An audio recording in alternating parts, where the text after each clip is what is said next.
I'm going to be showing you how to block websites on Safari in your iPhone. So it's really easy, so let's get right into it. So all you need to do is open your settings first. Just navigate to settings. You can find it right there. Now all you need to do is scroll down till you find the option screen time. So it is right below focus. After you tap here, you should see something like this. Now again, scroll down till you find restrictions, and in restrictions you can find content and privacy restrictions. Just go ahead and tap there and make sure you have enabled content privacy and restrictions. And now you have multiple options. So you should see App Store, Media, Web, and Games. So it's right above Intelligence and Siri. Just go ahead and tap here.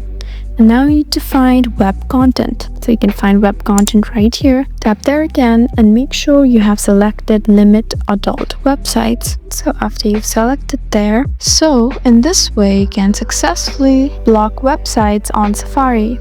I hope this video was helpful for you. Please leave us a like and drop us a comment down below, and we'll see you again in our next video. Thank you for watching.